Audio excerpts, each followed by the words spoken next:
সুদ হারাম না। ওয়াইয়ুবা ইয নাদা রাব্বাহু আন্নী মাসানিয়াদ দাররু ওয়া আনতা আরহামুর রাহিমিন ফাস্তাজাবনা লাহু ফাকাশাফনা মা বিহি মিন গুররিন ওয়া আতাইনাহু আহলাহু ওয়া মিথলাহুম মা'হুম রাহমাতাম মিন ইনদিনা ওয়া যিকরা লিল আবিদিন। সূরা আম্বিয়া 83-84 নম্বর আয়াত। ভালো করে খেয়াল করেন। বাইরে যাওয়ার গীবত করবেন, কি বললো হুজুর ফেসবুক চালাতে না, কেন বললো আপনি লক্ষ্য করেন।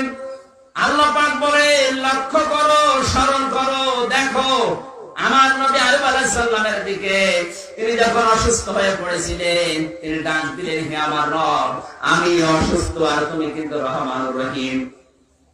তিনি বলেননি আল্লাহ তুমি আমার রোগ ভালো বানিয়ে দাও না।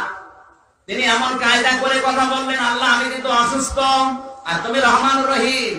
তিনি বলতে পারতেন না আল্লাহ তুমি আমার রোগ ভালো বানিয়ে দাও, পারতেন না?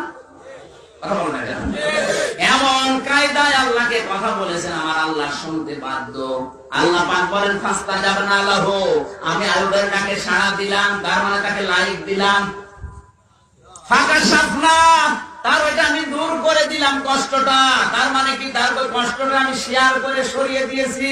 আপনি যে কোথায় লাইক দেবেন, শেয়ার করবেন, কি কোন জায়গায় কমেন্ট করবেন, এটা আমার আল্লাহ এই আয়াতের মাধ্যমে 1500 বছর আগে জানিয়েছে।